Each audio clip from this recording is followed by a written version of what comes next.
Slam mit Ranga spielen und so weiter, Ja. Harmonium. Das Harmonium besonders ist kein Rhythmusinstrument. Und es ist so einfach. Einfach immer mitklatschen, wie du wirklich klatschen.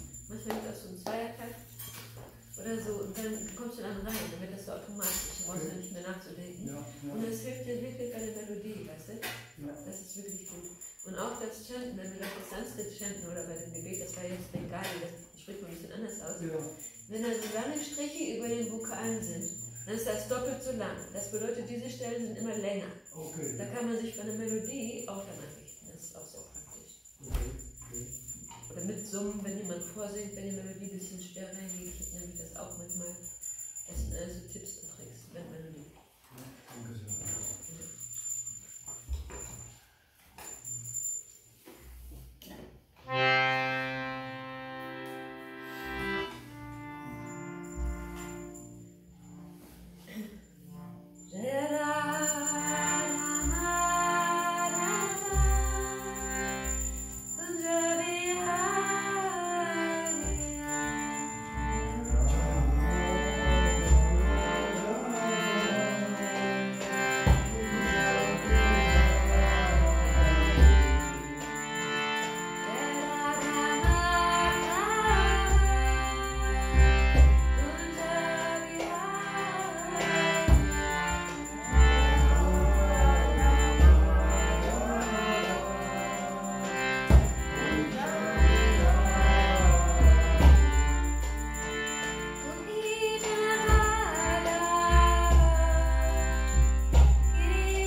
I need the English Shinababa. Will you have the Russian there?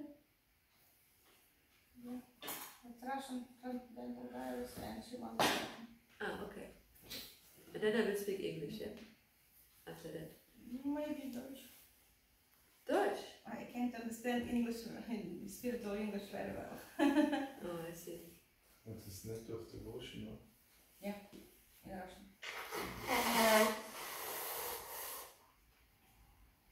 Der Nektar der Kinder. Und Hinget schwimmt man im Nektar. Nektar-Ozean. Mit endlosen, unendlich zunehmend Tiefen. Fährt man sich hin. So, ich weiß nicht, ob man das jetzt alles hier so hören kann. Alles gucken. Also, dann lesen wir zuerst aus dem transzendentalen Tagebuch. Reisen mit seiner göttlichen Gnade. Srila Abhai-Charanada Bhaktivedanta Swami. Srila Prabhupada, November 1975 bis April 1976. Ich muss mich entschuldigen, weil ich habe Heuschnupfen und dann kann ich nicht so gut atmen. Deswegen bin ich so geschnaufen und so komisch am Luftholen. Es tut mir sehr leid für die Störung. Nö, freut mich. Ich habe hier Interesse. Das ist halt ein Problem mit der Atmung, ne?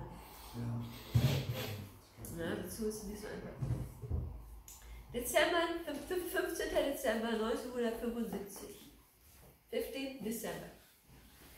Bhagavad Das, an intelligent and talkative 25-year-old New Yorker, currently the Calcutta Temple president, passed through on his way to renew his visa in the West.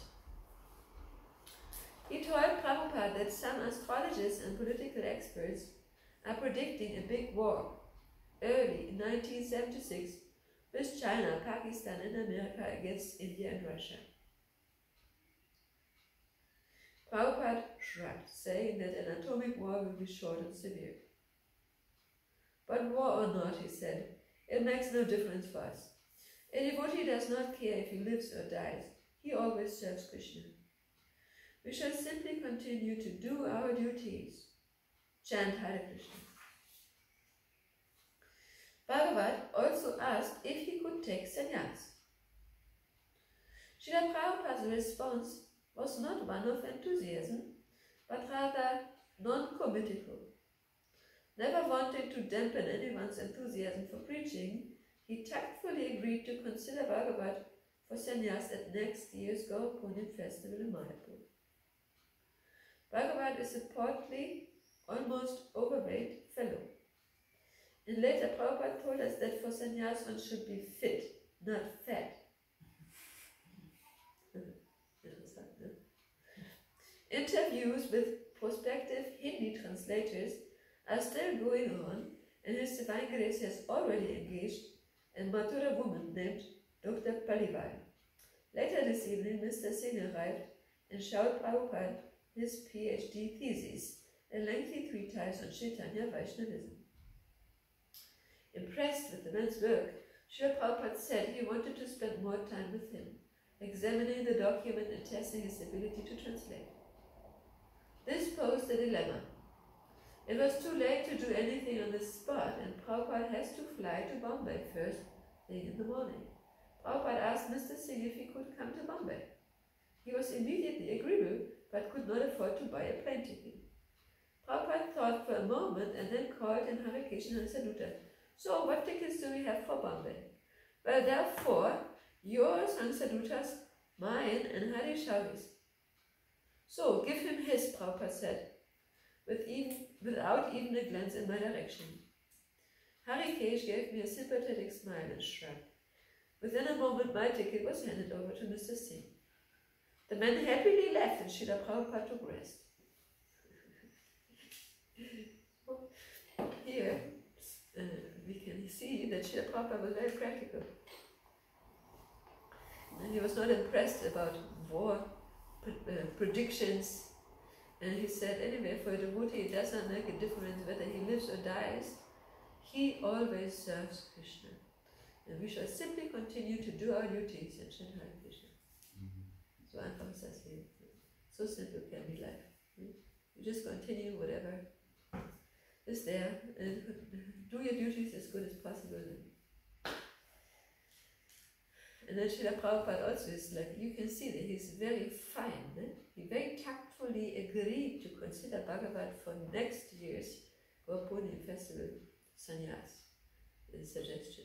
He did not say no directly, but later his comment was, for sannyas one should be fit, not fat. So he's observing also the person. It's not that one should eat and then take the sannyas. It's not possible. Sannyasi should eat as less as possible. Spend as much time as possible in devotional service. When we eat too much, we also need to compensate by sleeping more. And then you cannot preach effectively. And also, the sign of overeating is that one is still in the lower modes, generally. One wants to enjoy. We can see many health problems come from overeating, like diabetes and many things.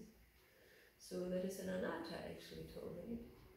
We have to be very careful about that too. Srila Prabhupada said in the beginning, when a devotee joins, he can eat as much as possible prasadam. But after some time, it should become, how to say it, like medium. Yeah, to go on last you have to eat less. Yeah, eat less, as much as possible, Yes. but not more than that. And a good sign to see what is actually possible for the body. There's one, you can say, a rule of thumb. The stomach has the size of a fist. So one should eat as much as fits into the stomach. Actually, a little bit less, because there needs to be a little water and a little air too.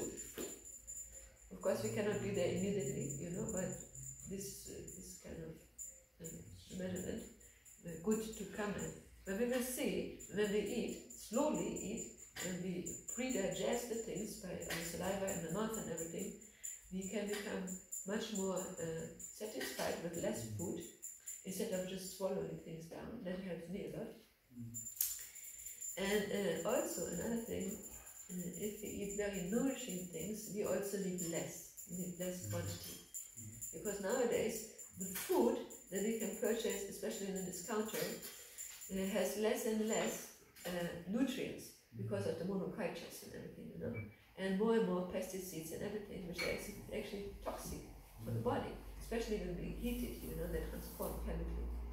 So we need to be very aware what we take in, because the body is also, the element of the body is being built by these nutrients. You know? Yeah, so something about eating. And another sign when we know when it's good to stop is when the first, how you say whoops in English, when you first gulp, you know, when the first gulp, like, I cannot do this, you know. You know what I mean with gulping? So that means that the air is going out also, that means it's full, you know. And after that, whatever we eat is actually damaging for the health. And then we can get digestive problems and everything. Yeah. Anyway, so this is about eating. Sannyas means one should be fit, not fat. Very nice, huh? But he did not say it in front of him, you know, that's the point. Srila Prabhupada was telling that only after he was gone. You know? So, okay, maybe we can consider him next year, you know, but let's see. And consider means he's not immediately agreeing, okay, next year maybe, you know. But he's saying maybe you can consider, and it's like a double maybe or something. It's very nice actually. And then also we can see here that Mr. Singh, actually, who appears to be also very capable in Gaudiya Vaishnavism, because he wrote a PhD thesis on the topic, and is also interested in translating for Srila Prabhupada. He is handed over the plane ticket of Harishauri Prabhu, you know, because why? Srila Prabhupada considers the priorities in a moment, right? Okay, what is more important, you know? And Srila Prabhupada, when it's about preaching, he's always, like, usually emphasizing the preaching, you know.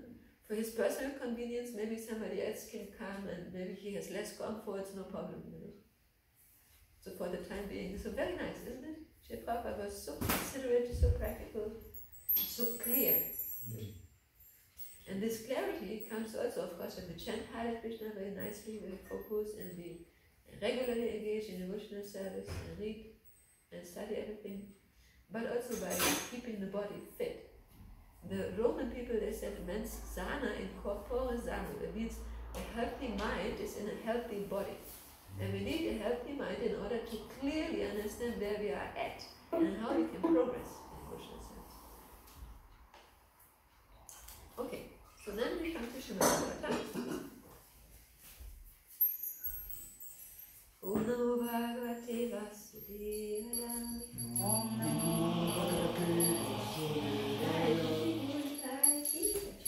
Om Namo Bhagavate Vasudevaya. Om Namo Bhagavate Vasudevaya. Om Namo Bhagavate Vasudevaya. Om Namo Bhagavate Vasudevaya. Narayana Namaskrityam Naram Chaiva Narottamam Devim Sarasvati Vyasa Tato Jayamudiri. Srimadam Svakata Krishna Punya Shravana Kirtana Adyantastu Yavajrani Virunuti Silisatam Nashtapayeshva Vajrishu Nityam Bhagavata Sevaya Bhagavati Uttama Shloke Bhakti Bhagavati Nashtiki. Bevor man uns im Srimad Bhagavatam vorträgt, dass das wahre Mittel zum Sieg ist, sollte man Narayan, der höchste Persönlichkeit Gottes, Narayan geschieht im allerhöchsten menschlichen Leben, Mutter Saraswati Devi, der Göttin der Gelesenheit, und Srila Vyasa Devi, der Verfasser seiner achtungsvollen Erbittung Arbeit.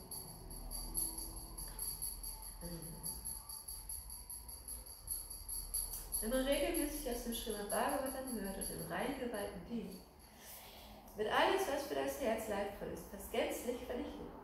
Unter transzendentale, liebevolle Liebesfühlung, glorreichen Herren, die erlesene Gebet gepriesen wird zu einer unwiderruflichen Tatsache. Shri Krishna, der Paramatma, die Überseele im Herzen eines jeden, und der wohlmeinende Freund des aufrichtigen Gotteweiten ist, entfernt den Wunsch nach Materialismus aus dem Herzen desjenigen, der sich an seinen Botschaften erfreut.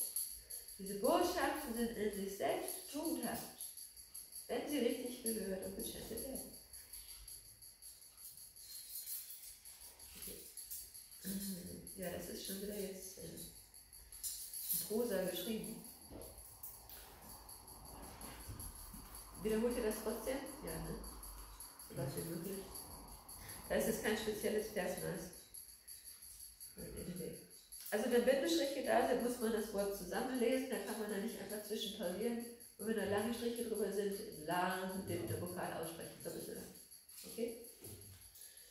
Evam Chandrama Akagavastivya Evam Chandrama Akagavastivya Uparishta Laksha Yojanata Upalapyamanu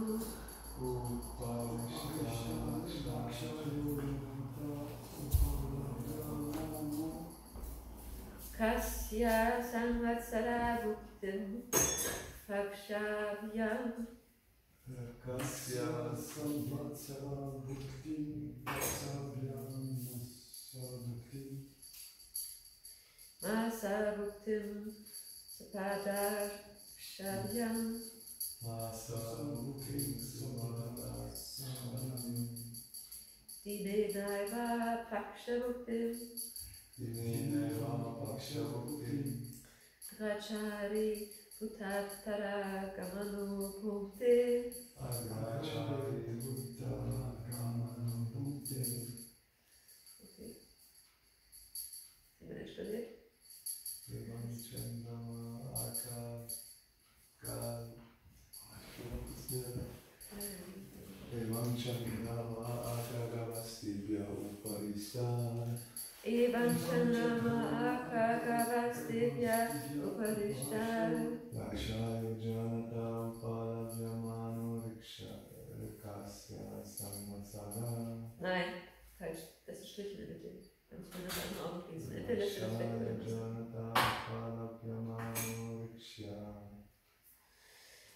Lakshayo Janata Upalavyamano Rikasya Samvatsara Bhuktim Pakshavyamasa Bhuktim Samvatsara Bhuktim Pakshavyamasa Bhuktim Sapadakshavyam Dinenaiva Pakshabhuktim Sabadakshavyam Dinenaiva Pakshabhuktim Agrachari Drutatara Gamano Bhukte Agrachari Duttattara Gamano Bhukti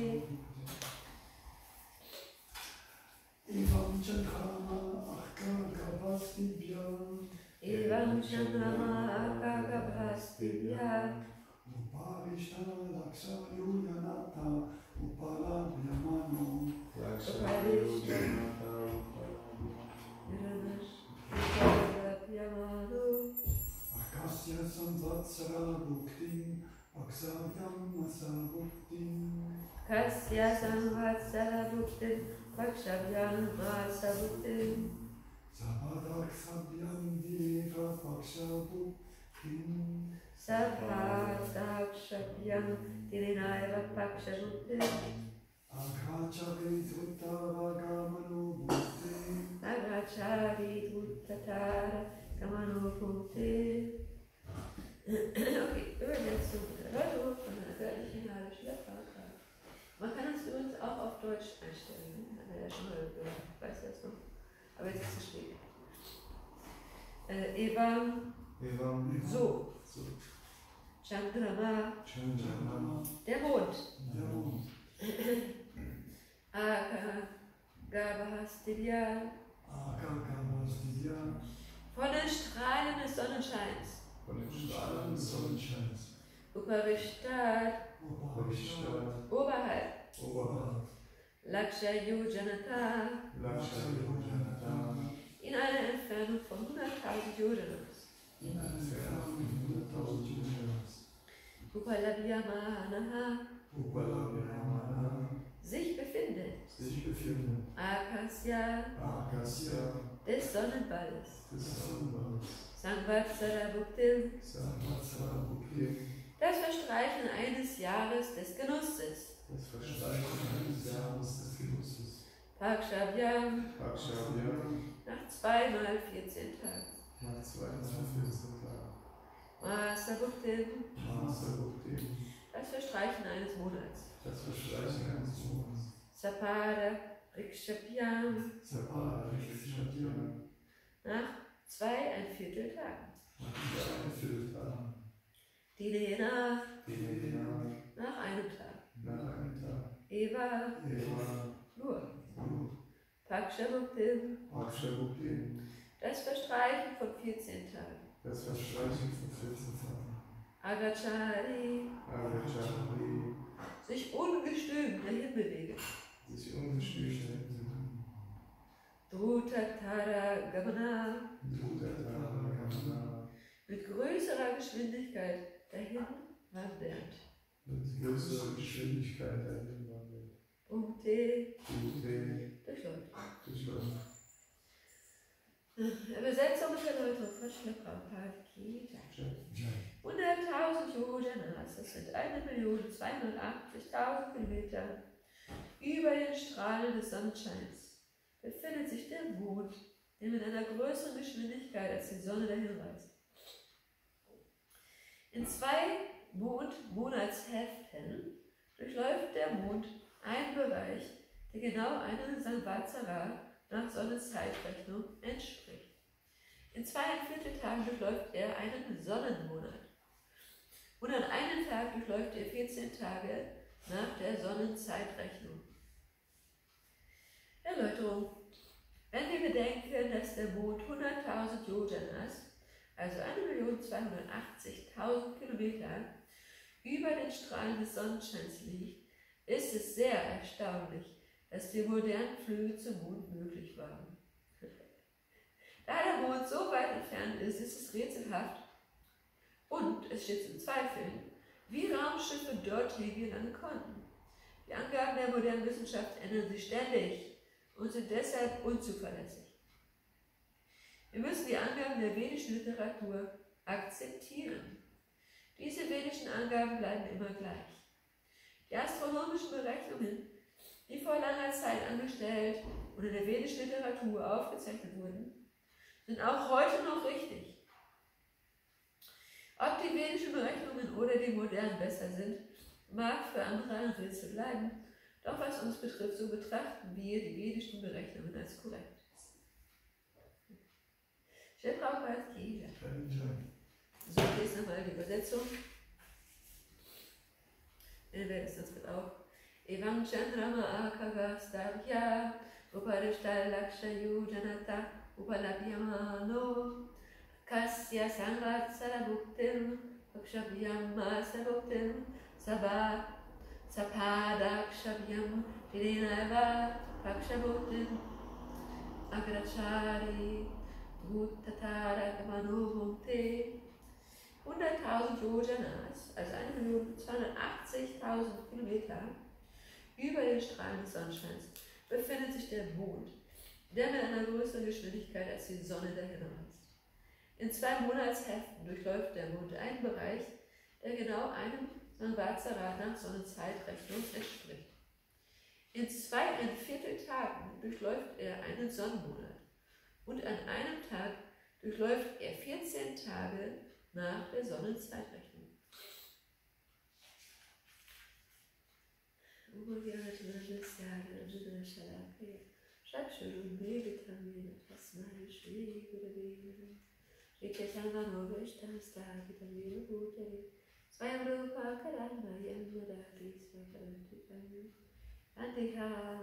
Shri Guru Shri Dabarakamalam Shri Guru Vaishnavascha Shri Rupam Sagarjatam Sagana Bhavanatam Mitam Sajivam Sarvetam Savajutam Parijana Saitam Krishna Chaitanya Devam Shri Radha Krishna Pada Sagana Lalita Shri Shakaratam Shak Hey Krishna Karuna Sindhu Dinabandhu Jagatpati Gopesha Gopika Kanta Radha Kanta Rata Kanchana Gaurani Radhe Mandavaneshwari, Rishabhana Sudari, Pramani. Vanchakalpa Tarupyascha, Kripasidubhya Evacha, Patitana Pavanabhyo Vaishnavibhyo, Jai Shri Krishna Chaitanya, Prabhu Nityananda, Shri Advaita Gadadhara, Shri Vasudeva Bhaktivinoda, Hare Krishna, Krishna Krishna, Hare Hare, Hare Rama, Hare Rama, Rama Rama, Hare Hare. So, hier haben wir jetzt weiter aus dem Kapitel des 5. Kantos, welcher den Titel hat, der kreative Impuls, oder Schöpferimpuls. Und dann haben wir jetzt aus dem Kapitel die Bahnen der Planeten weiter in den Vers 8 vom Mond, wo sich der Mond befindet und wie er verläuft. Dass er einen Sonnenmonat durchläuft und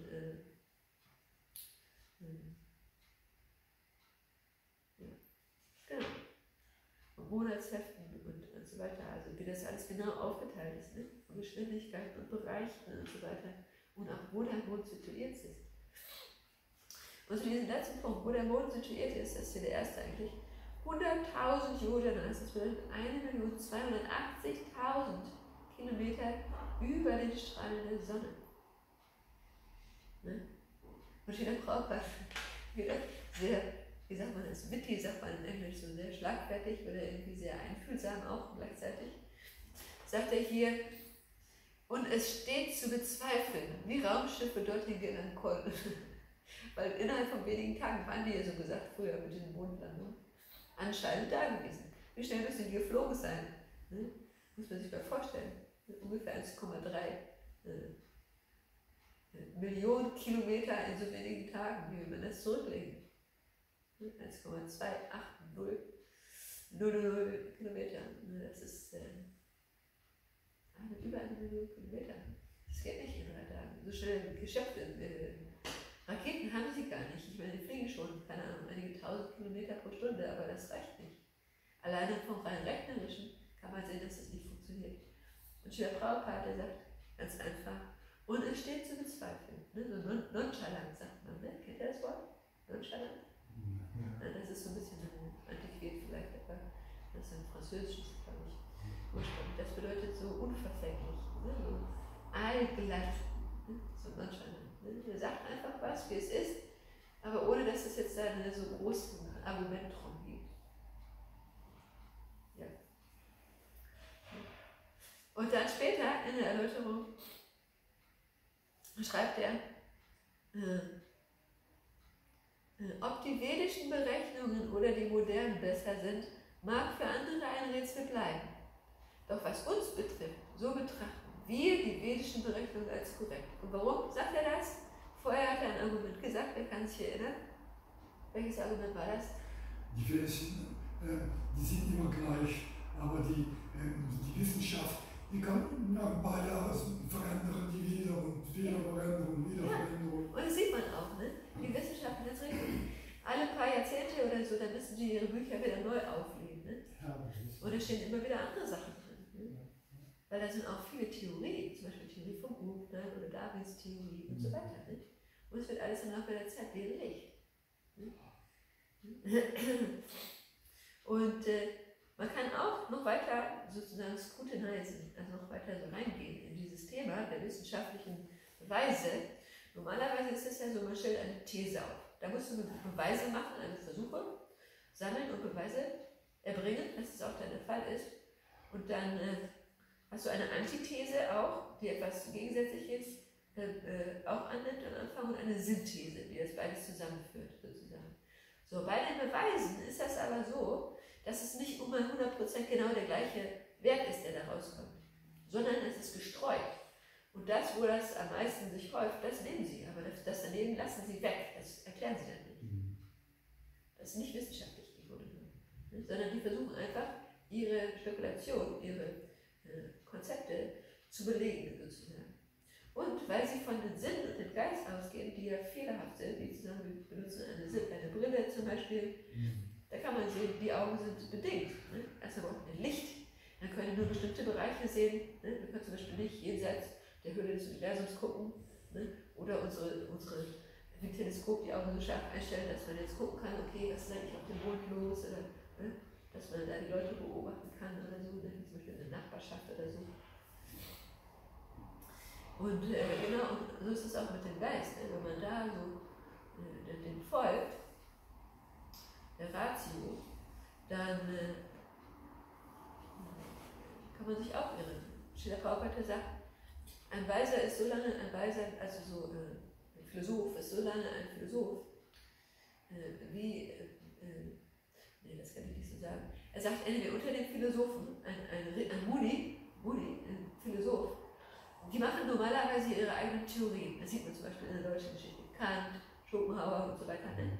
Oder auch wenn man nach Griechenland geht, Plato, Aristoteles und so weiter, ne? Sokrates, verschiedene. Jeder hat so eine bestimmte These, sagen wir mal, ne? Und darauf baut er dann alles auf und versucht sich das alles zu erklären, sozusagen. Ne? Und dann braucht aber nur jemand anders daherkommen, der wieder noch intelligenter ist und schon ist es widerlegt. Und so ähnlich ist es auch in der Psychologie, zum Beispiel, in der weltlichen Psychologie. Ne? Da sieht man zum Beispiel bei Freud. Ne? Freud hatte den Oedipus-Komplex und so weiter erklärt. Dann kam Jung daher, sein Schüler, ne? Den er gehegt und gepflegt hatte. Das war noch eine andere Zeit gewesen. Da musste man das Wohlwollen des Professors erlangen, um es ja etwas zu bringen damals. Ne? Vielleicht ist es heute auch so, ich habe noch keine Doktorarbeit geschrieben, aber der hat dann irgendwann, sozusagen wurde er dann in Freud untreu, wenn man das so will, und hat dann ihn über den Haufen geworfen und hat dann gesagt, nein, das ist nicht so, sondern das ist so und so. Ne? Nachdem er sich etabliert hat. Nur das zeigt, wie diese Kapazitäten der Sinne und des Geistes eingegrenzt sind. Ne? Man hat begrenzte Sinne, man hat die Neigung, in Illusionen zu fallen, sich zu täuschen.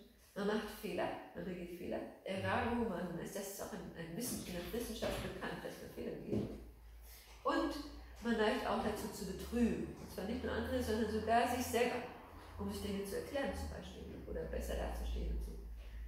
Und deswegen brauchen wir die Gemeinschaft von Heiligen. Weil die ihr Leben nach den vedischen Schriften ausrichten. Also ich rede jetzt von unseren Heiligen, in unserer schönen Nachfolge und Tradition des Vaishnavismus oder der vedischen Hochkultur, wenn man so will. So, die richten ihr Leben nach den Informationen der Schriften aus. Und es gibt hermeneutisch, das ist auch so von der Theologie her, wie man Sachen so auslegt, ne? Gibt es auch bestimmte Regeln, wie kann man diese Schriften auslegen. Zum Beispiel, wenn man sich die Bibel anguckt. Ne? Wir sind ja so aus dem christlichen Kontext hier. Da gibt es dann auch bestimmte, wie sagt man das?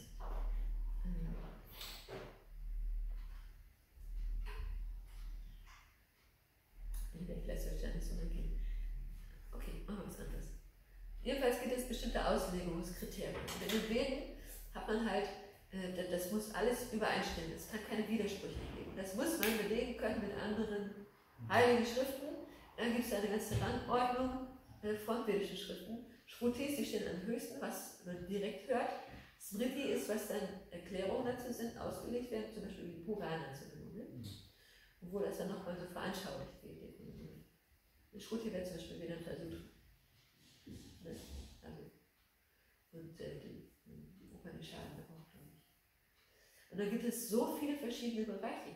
Und da muss man, um diese vedischen Schriften richtig rezitieren zu können und so weiter, muss man ein total gutes, absolut gutes grammatikalisches Verständnis haben vom Sanskrit und auch von den Ausschmückungen der Worte. Das ist so ein bisschen, sie haben so verschiedene verbale Schmuckstücke, sozusagen, kann man sagen, da drin, wenn man so Verse schreibt oder so, ne? Dass sich das dann reimt oder bestimmte Analogien, die gegeben werden oder so, ne? Verschiedene Sachen. Sondern man muss man sich auskennen. Und normalerweise, für uns, um Sanskrit zu lernen, dann braucht es ein paar Jahre. Ich habe schon mal gehört, einfach um die Grundlagen zu lernen, braucht man 8 Jahre. Des intensiven Lernens. Nicht einfach nur so ein bisschen, sondern so wirklich da reinzugehen. Und dann kann man sehen, sogar an dem Wörterbuch, dieses Nirukti-Wörterbuch, das Srila Prabhupada oft rezitiert. Nirukti-Wörterbuch im Sanskrit. Da gibt es auch verschiedene Bedeutungen, je nachdem, welche Wörter man sich anguckt. Das hängt auch damit zusammen, in welchem Zusammenhang wir sind, aber auch in welchen Erscheinungsweisen man sich befindet. Zum Beispiel, es gibt ja diese 18 18 Upanishaden. Hat ihr bestimmt schon vorgehört. Und die sind aufgeteilt, jeweils 6 in 3 Bereiche. Einmal die tugendhaften, die sattvischen, dann die rajasiken, also die leidenschaftlichen, und die tamasiken oder unwissenden Puranas. Ne? Also Upanishaden.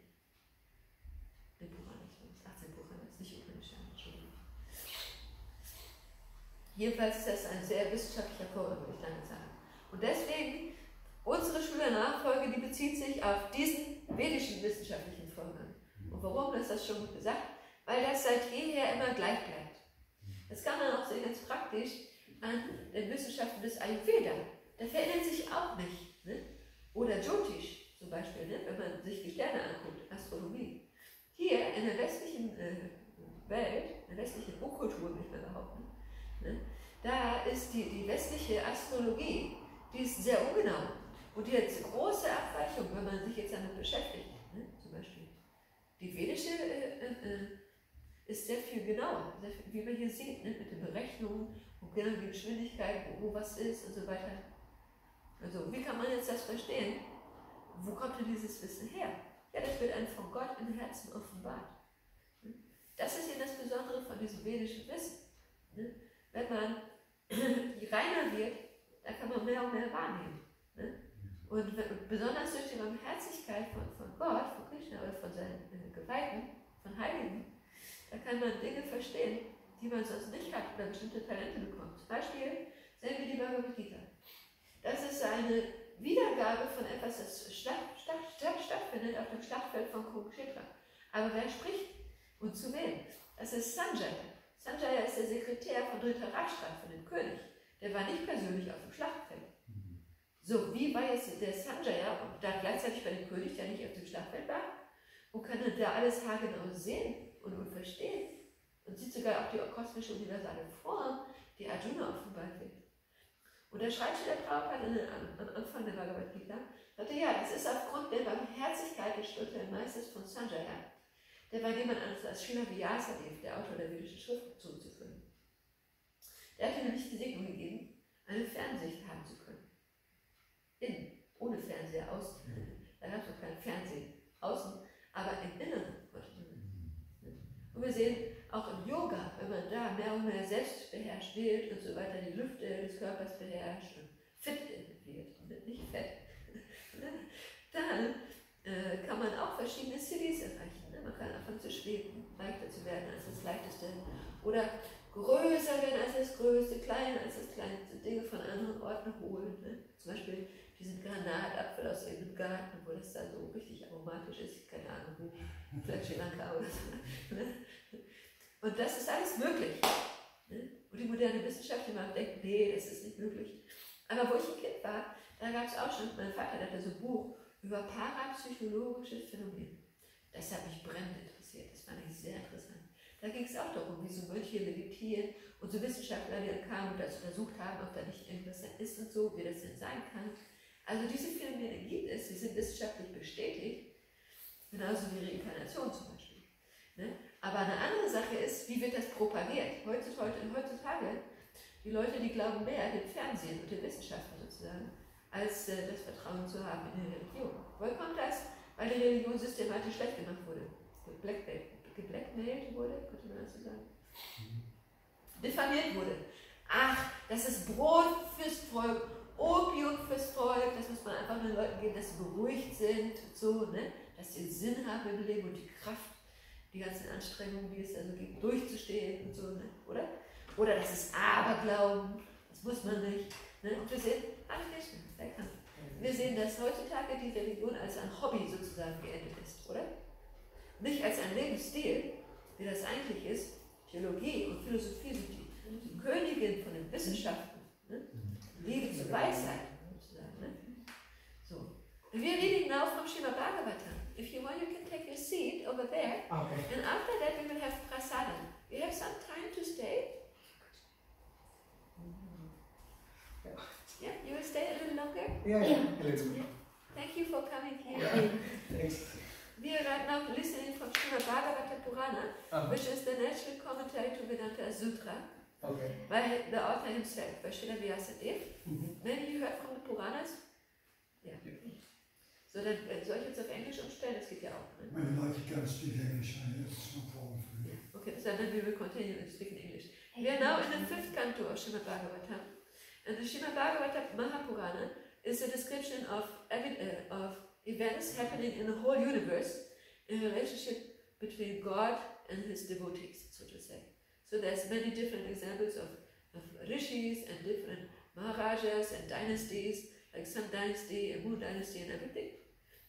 And now we are here in the 5th canto, which is about the description of the universe, the cosmos, you know, how everything is situated. And today, in this verse, we heard that the moon is actually 1,280,000 kilometers above the sun, situated. And it also traverses a certain amount of space in a certain fraction of time, like in a sun month or, you know, in a whole calendar. And so Srila Prabhupada, he's our founder Acharya, is situated there. I don't know, have you been in ISKCON Mandir before? Ah, okay, so you know. So he's very wittingly saying that we doubt that those space shuttles could actually go to the moon. Are you with me still? Or with the handy? Normally we have a sign here and it should not be utilized, you know. No problem. You cannot know. It's outside when you go and you see it at the front of the door. So Srila Prabhupada says that the moon is actually more than 1,280,000 miles above the sun. And he says, we're doubtful whether this tiny space rocket within a few days could actually go there, you know. If you calculate mathematically already, it's not possible, you know. And then later, he's also referring to the Vedic literatures and the facts which are written there. And he's saying that those things are the same since the beginning of time. They are eternally the same. They're not changing. Whereas modern science, every 10 years or something, they have to revise their books and, you know, correct old data and put new ones inside and everything. So why is that? That's actually just a summary from what we spoke before. Because our senses and ratio, they are very limited. We have a limited sense perception, like I'm wearing glasses, we can only hear or see and everything, certain amounts of whatever is there, you know, certain areas of it, frequencies and everything. And we also make mistakes. The conditioned soul, unfortunately, makes mistakes. We also tend to be in illusion, like when we go to the desert, we see a Fata Morgana, or we fall in love with someone and we just see everything pink color, you know, and we don't see any mistakes and think the other person is perfect. It means we can be illusioned. And also, actually, the Vedic Shastra informs us that we have the propensity to cheat, and not only others to, you know, be more accepted socially or something, or also with the job, for example, you know, or with the taxes, you know. Trying to cheat in so many ways, but also we have unfortunately the tendency to even cheat ourselves, you know, that we want to look better in front of ourselves, you know, things like that. So therefore, this Western science is actually faulty and is limited. And so this is the topic of today's purport to this verse. And we can see that Srila Prabhupada was very fine, very refined in his dealing. And he's not directly confronting him, he's just giving the evidences. And recently, some time ago, maybe about a year when I came here, a little less, maybe half a year ago, I was giving my seminar about nonviolent communication. Do you know nonviolent communication by Marshall Rosenberg? No? So this nonviolent communication is actually a communication form that keeps the responsibility to oneself. It is not blaming the other person. Oh, it's your fault, you did this, you did not understand that, or, you know, sometimes we have a conflict and we point out the other person's mistakes and we want to correct the other person. But this non-violent communication is actually not going this road. It's choosing another route, you know, it's choosing the route of responsibility. It's like, okay, what happened objectively? And then what happened within me, like which emotions rose, you know, like what did it affect, you know? And then to watch even deeper, okay, but what is my actual need behind those things. Like for example, one can become angry, because one does not feel acknowledged or recognized, and maybe this has the source in the childhood or maybe some previous whatever experience that one had with the boss or something, can be different reasons. And then it has this imprint, not neuroscience, and then what happens is we try to unconsciously play again the same situation to get out of it, right?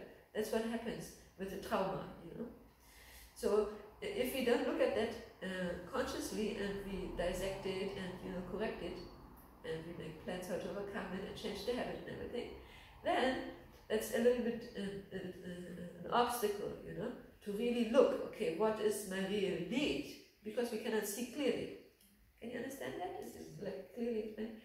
But this is, and then the fourth aspect is once one comes to this point, understands, okay, first I tell objectively what happened, what made it with me, emotionally, what is my real need behind these things, and then to express what I would like the other person to change next time, if possible. Suggestion.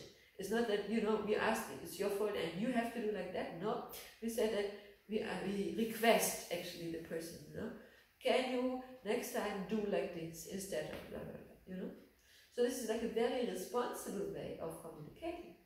And you can see here, even though it's not directly written in the verse, and also from what we read before from the Transcendental Diary, that Srila Prabhupada is actually very non-violent in his communication. He is not pointing out the mistakes in other people, but he is using whatever is there as a good quality, even if it is still faulty, and fanning it like a spark, but still giving like supportive inspiration, Well, maybe we can consider that next year, He's not bluntly saying, no, you're not fit, you're fat but not fit, He's not saying that. But he is very considerate, There was a question of a person, he asked Srila Prabhupada if he could take sannyas, But apparently he was a little chubby. And so Srila Prabhupada in the beginning, he was telling that, because he likes that preaching enthusiasm, in his devotees. So he wanted to fan the spark, And he said, oh, maybe we can consider that next year's Gopunim festival, Maybe we can consider it's like a double, maybe, So we can see how refined the elevated, advanced people they are in their character. And they actually mold their character Vedikaya Haracharito, according to the Vedic Shastra. There's different qualities, 26 qualities of a devotee, of Lord. And there's many, many different things to know. It's like a whole science, the process of devotional service. And so we can see Srila Prabhupada, he is exemplifying the life of Srimad Bhagavatam. So he is not different, therefore he is an Acharya. His life is completely in line with what Shastra tells, Like, for example, Lord Shri Krishna explains in Bhagavad Gita, okay, do your duty, but don't be attached to the fruit. The fruit does not belong to you, you just do your duty, right? Whatever the duty is. Fight for the sake of fighting, without considering failure or success, Fight, Arjuna was a warrior, so he was a king, so he had to fight, even he didn't want to fight. But why did he want to fight in the beginning? Because he saw all his family members and friends assembled on the battlefield of Kurukshetra. It's like a nervous breakdown. It's like such an emotional overwhelm to come and realize everyone's going to die, Everyone who's dear to us. Can you imagine? Being in such a situation, you personally have to be the instrument of killing the people you love most. So he was kind of, that was too much for him. And he broke down. And but then Krishna is giving this kind of instructions, And he's gradually uplifting Arjuna to a platform where he can actually understand it and take it, by intelligence, by examples and good reason, and many things. So he uses intelligence and ratio and empiricism also. It's not that he completely refuses them or something. But the highest evidence is Shastra, Shruti, Shatra Pramana.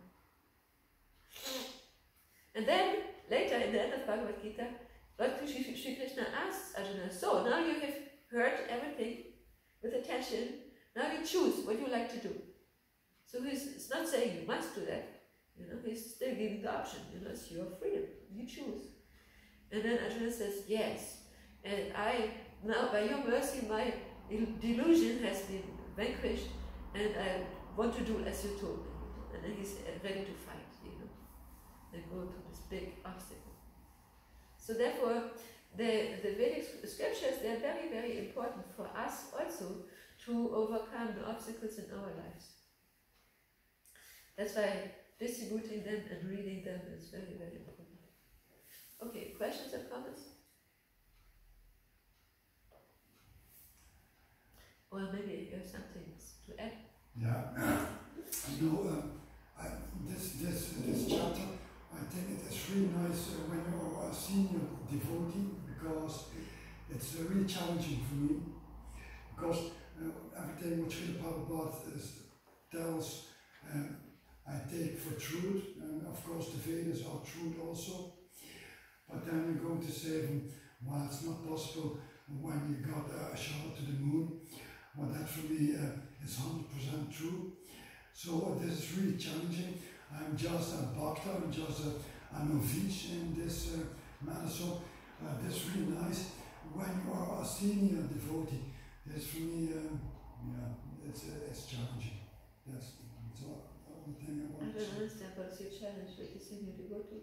Did you understand it? Senior devotee, I mean, when you are fortgeschritten. Yeah, but what is the difficulty? Srila Prabhupada said, what is the difficulty? Well, the difficulty of mine is that for me it's proven that the man is on the moon. So that's absolute. Yeah, but you already have that initial faith. I have Because you this trust faith. Srila Prabhupada. But a more advanced devotee is even more convinced. Yes, that's why I say that's beautiful information when you're an advanced devotee. Oh, that's beautiful information. So when you are an advanced devotee, you can deal with this. But I'm just a novice, you know what I mean? Just not long in this organization, so it's really difficult. So What is difficult for you? That's the point. What Srila Prabhupada saying, if there are rockets on the moon, well, it's filmed, so that's for me a truth. It's for me, Srila Prabhupada is truth. Now I got something in my stomach, that's not... You did not digest. Yes, I can digest. I think I understand your point. Please correct me if I'm wrong, but you're saying, okay, it's a question of faith. It's actually the matter of faith, where we put our faith. Do we trust the authority of Srila Prabhupada and the Vedic scriptures? Or, because, we are relatively new, we are neophytes, and maybe we cannot have that strong faith yet, maybe we have, our faith is still in the sciences, after all, every one of us has been heavily conditioned from early childhood, from the many years in school, and from television, and from books, from scientists and everything, to believe the Western model. But it's good to recognize that this is only a conditioning. And you can undo conditioning. For example, with the trauma time, I explained a bit how to resolve that. But the important thing is awareness. Once we are interested to solve something that's a little deeper, anatta, that's not going very easily, then we first of all need to have the desire to want to understand or change something, like conditioning. And when we see we have an obstacle, then we need to associate with the people who already overcame that obstacle. And then our faith can grow, because we see the living example of a person who has already been there, gone there, done it, and has experienced it. And then he can describe that to you in a different way. So then you have a shift in your perspective, you see? And then maybe initially you had this Western, conditioned perspective, vision. Then now another one happens, and it's like like it's splitted already, you know. So some doubt can come. So you need to further establish by arguments, by your logic and intelligence and how, by your sense experience and everything, how can that be reasonable? You know, understand the topic from any angle of view, you know. So we have to digest it further, you know, consciously. And then maybe we can still not completely see the truth as it is, but we can approximate to it. Like, you know, we can come closer and we can gain, on the way, we can gain more personal experience that yes, you know, this is like it, and so this way our faith can become more firm, you see. So this is how to build faith. And then it's not so heavy to just swallow, you have to digest it. You know? Like we spoke before about eating, you know, and we just swallow something because we are so greedy to eat, it's not being properly digested because, you know, first of all, if the digestion starts, definitely people eat with the fingers, or they used to eat with the fingers. When you take the prasadam in your fingers, your body already gets some information what it is. When you touch your mouth and then you chew or you lick it up very slowly, the saliva is further, like it's flowing, you know. And then this is like a pre-digestive process, you know. And then also after making the hard food very liquid, actually, by saliva and chewing it very nicely and everything, then it can go down very smoothly and be nicely digested in the stomach, and then being further split up and whatever other organs are there, and you know, distributed. The nutrients can be distributed. But if you just swallow something, like sometimes we have some, let's say, I experienced a few times, the devotees want to make rolls, brötchen, from bread, you know, and when it's not properly grown, it can be quite heavy in the stomach. Did you have that experience? Yeah, when we doesn't chew the food and then when we swallow directly, then they have that feeling. Yeah. So, but means the process has to be also right, you know, the bread roll has to be made accordingly in such a way that it can be nicely digested. This is the science of Ayurveda, you know. Ayurveda means how you combine certain foods, certain intakes, certain nutrients, basically, you know, and how to make them better digestible, better absorbable. For example, kurkuma, turmeric. It's better to digest it. The body is it's very good for the body, but it has to be kind of unlocked by black pepper. So if you combine the two, then it's really good for the body. The whole science, you know, how these things happen. It's not just, okay, we fill our stomach with food and we just swallow it. No, then we have health problems. So many problems come because we're ignorant about the basic things of life, you know, how to cook, how to eat, how to digest, and everything, isn't it?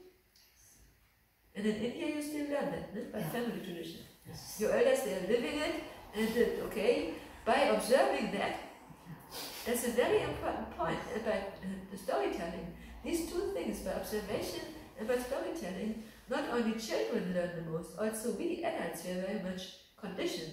And the example is Hollywood movies, for example, you know. Why people believe in such strange values nowadays, you know? Well, what is being propagated in the Hollywood movies? You can see that, you know. Fear and sex, drugs, rock and roll, isn't it? If you want to be successful, you have to be, you know, radical, you cannot be empathic or something. So these are values, and then we can see what result we get by this kind of, you know, ideal behavior displayed in Hollywood movies. Therefore it's better not to watch movies, but rather listen to Ramayana, Mahabharata, Srila Bhagavatam, Bhagavad Gita, and fill our consciousness also with proper nutrients. What Krishna said, what the great sages did, how they interacted. It's all about intake, and then when we have the proper intake, we can produce nice outcome, so to say. Nice results. Wow, that was an interesting class. So thank you very much. Srila Bhagavatam Ki Jai. Srila Prabhupada Ki Jai. You see, you can use everything in Krishna consciousness, and so much about digesting and which foods I can eat, you know. It's really amazing.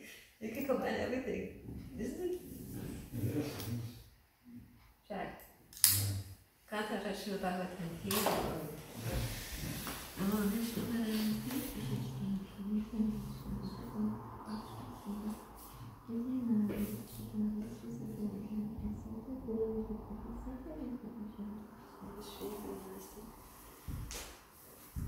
Krishna Consciousness ist so schön, man kann alles mit Krishna Consciousness berühren.